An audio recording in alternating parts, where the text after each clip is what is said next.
நமஸ்காரம். தங்கம் வெள்ளி விலை எங்கோ போய்விட்டது. சராசரி குடும்பத்துக்கு எட்டாத உயரத்தில் உள்ளது. அப்படி இருந்தால் அது என்ன கவலைப்பட வேண்டிய விஷயமா? அது நம்ம எந்த அளவுக்கு பாதிக்கும், நம்ம என்ன திருத்தி அமைத்துக் கொள்ளலாம் என்று பார்த்தால், ஒரு மனமாற்றம் வருமானால் இதற்கு சுலபத்தில் விடை கிடைத்துவிடும். மனமாற்றம் என்றால் கடினமான மனமாற்றம், ஆனால் ரொம்ப நல்ல மனமாற்றம். ஒருவேளை அது வரட்டும் என்பதற்காகவே இது நடைபெறுகிறதோ என்னமோ இந்த விலையேற்றம். அதனுடைய பொருளாதார ரீதியான காரணங்கள் எனக்கு தெரியாது. ஆனால் விலை ஏறி இருப்பது உண்மை. ஒரு கல்யாணம் பண்ண வேண்டுமானால் ரொம்ப கஷ்டப்பட வேண்டுமே, இதுதான் முதல் கேள்வி வரும்.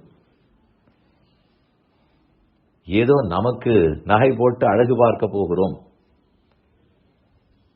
அது மட்டும் இருக்குமானால் சரி வேண்டாம் என்று உள்ளத்தை தேர்ச்சிக் கொள்ளலாம். கல்யாணம் வந்தால் இத்தனை போட வேண்டும், இத்தனை செய்ய வேண்டும்ங்கிற பேச்சு வருகிறதே, எப்படி சமாளிக்க என்றுதான் கேள்வி. இதற்கு ஒரே பதில், எந்த நாளிலும் எந்த புத்தகத்திலும் கல்யாணத்துக்கு இத்தனை நகை போட வேண்டும், இத்தனை வெள்ளிப்பாத்திரம் வாங்க வேண்டும் என்று எழுதி வைக்கப்படவே இல்லை. எல்லா புத்தகங்களிலும் கர்மயோகம், ஞானயோகம், பக்தி யோகம், சரணாகதி என்றுதான் எழுதி வைத்திருக்கிறார்களே தவிர, கல்யாணத்துக்கு மந்திரம் வேணும்னு எழுதி வைத்தார்கள், ஆச்சாரம் வேணும், அனுஷ்டானம் வேணும், அக்னி ஆராதனம் ஒழுங்காக இருக்க வேண்டும். அது தவிர 1000 பேர் வந்துதான் கல்யாணம் பண்ண வேண்டும் எங்கும் இல்லை. இவ்வளவு செலவழிக்க வேண்டும், மண்டபத்திலிருந்து தொடங்கி இத்தனை செலவு என்பதும் இல்லை.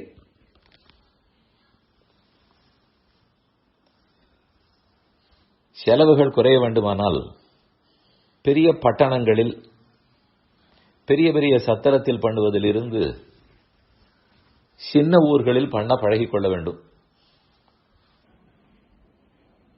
அது கூட்டமாக எல்லாரும் வரமாட்டார்களே என்றால் அப்படி வர தேவையும் இல்லை.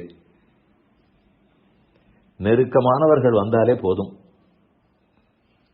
10 பேர் ஆசீர்வாதம் பண்ணாலும் போதும். நாம் அழைத்து வர வேண்டியவர்களுக்கும் செலவு மிச்சம். மொத்தமாகவே செலவை குறைக்க வேண்டிய தருணம் இது. முதல் தேவை, எந்த பிள்ளை வீட்டுக்காரர்களும் இது வேணும் அது வேணும் என்கிற எதிர்பார்ப்பை நிறுத்திவிட வேண்டும். பிள்ளை குணமுடையவரா, பெண்ணு குணமுடையவளா? கண்டிப்பாக படிப்பு பார்ப்பார்கள், பார்க்கட்டும். இந்த குடும்பத்துக்கு அந்த குடும்பத்துக்கு ஒத்து போகுமா? இது தவிர நாம் மாடர்ன் டைம்ஸ்ல இருக்கிறோம் அப்படின்னு சொல்லுவதற்கு சாட்சி இந்த செலவீனங்களை கட்டுப்படுத்துவதாகவே இருக்க வேண்டும். அது தேவையில்லை. இத்தனை போட்டால் தான் கல்யாணம், அத்தனை செய்து கொடுத்தால் அப்போதுதான் பேச்சு என்பதெல்லாம் நிற்க வேண்டும். அநேகமாக நின்றுவிடும். அதே போல உற்றார் உறவினர் சுற்றி இருப்பவர்களும்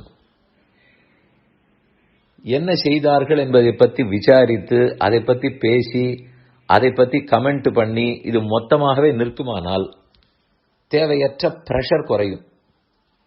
யார் என்ன சொல்லுவார்களோன்னு பாதி பயம். அதற்காகவே சரி எப்படியாவது கடனோ உடனோ பட்டு வாங்குவோம் என்று தோன்றும். ஒரு பேச்சுக்கு சொல்லுகிறேன், ஏதோ பெரிய பெரிய வெளிநாட்டு கார்கள் எல்லாம் இருக்கின்றன, 3/4 கோடி, 1 கோடி, 1.25 கோடி. அந்த வண்டிகள் எல்லாம் விலை ஏறினாலோ இறங்கினாலோ நாம் ஏதானு கவலைப்படுகிறோமா? நமக்கு அதுக்கு சம்பந்தமே இல்லை. எதுவோ ஏறி விட்டு போகிறது. ஆனால் ஏதோ நாம் அதற்குள்ளேயே இருக்க போகிறோங்கிற ஒரு பொருளாக இருந்தால்தான் அதன் விலையேற்ற இறக்கத்தை பற்றி கவலைப்படுவோம். அது ஏதோ ஒரு பொருள், நமக்கு அதற்கு ஒன்றுமில்லை என்று தள்ளி வைத்து விட்டால் கவலைப்பட மாட்டோம். இது பெண் வீட்டுக்காரர்களுக்கும் வர வேண்டும், பிள்ளை வீட்டுக்காரர்களுக்கும் வர வேண்டும். அதேபோல் கல்யாணம் ஆன பிற்பாடும் சரி, அவ்வப்போது நகை வாங்குவோமே, அதுதான் அலங்காரம் பண்ணி அழகு பெற போகிறோம். அல்லது இன்னொருத்தர் நம்மை பார்த்து, ஓ இது நன்றாக இருக்கிறது, இவர் போட்டுக் கொண்டிருக்கிறார், அவர் வாங்கினதற்காக நாம் வாங்க வேண்டும், இந்த எண்ணங்களை தவிர பெருசாக ஒன்றும் வெள்ளி தங்கத்துக்கெல்லாம் இடமில்லை. இல்ல தாலி வாங்க வேண்டுமே, அது சின்ன விஷயம், கொஞ்சம் வாங்கினால் போதும்.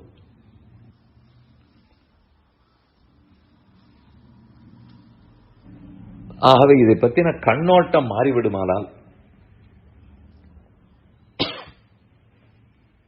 தன்னிடையே இதற்குண்டான எதிர்பார்ப்பு குறைந்துவிடும்.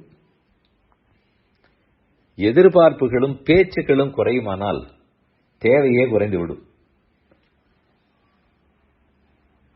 ரொம்ப நாட்களாகவே புன்னகை வேண்டும்னு சொல்லி வருகிறோம், பொன்னகையை விட.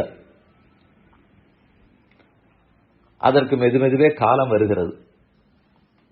என்ன ஒன்று, நோய் தொற்று கோவிட் வந்த சமயத்தில் ரொம்ப ஆச்சாரமாக இருந்தோம். கை காலெல்லாம் கிளம்பி குளிக்காமல் வீட்டுக்குள்ள வரமாட்டோம், ஒருத்தருக்கு ஒருத்தர் தொட்டு பேச மாட்டோம், கிட்டக்க போய் தும்ம மாட்டோம், எச்சல் பார்த்தோம், எல்லாம் நல்லது நடந்தது. ஆனால் நோய் தொற்று முடிந்தது. இது எல்லாத்தையும் மறந்து விட்டோம். ஒருவேளை அதுபோல் தங்கம் வெள்ளி விலையேறும் போது இந்த வைராக்கியம் எல்லாம் வந்து திரும்ப குறைந்து விடுமோ என்றால், நோய் தொற்று போகும், நல்ல வேளை போயிட்டு. ஆனால் ஏதாவது ஏறின விலை, பொருளின் விலை குறைந்து எப்போதாவது பார்த்திருக்கிறீர்களா? அதெல்லாம் ரொம்ப ரொம்ப அரிது. ஆனால் இந்த வைராக்கியத்தை வளர்த்து கொண்டுதான் ஆக வேண்டும்ங்கிற நிர்பந்தம் வருகிறது. ரொம்ப நாளா டியூ, அதை மெதுவே செய்வோம்.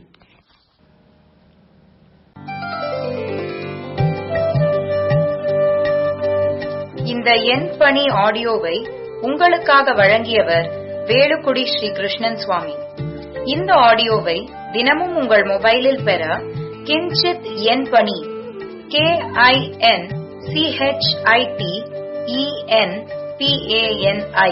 என்ற ஆப்பை கூகுள் பிளே ஸ்டோரிலோ அல்லது ஆப்பிள் ஐஸ்டோரிலோ டவுன்லோட் செய்து கொள்ளவும். தினந்தோறும் இது போன்ற உபன்யாசங்களை கேட்டு மகிழவும்.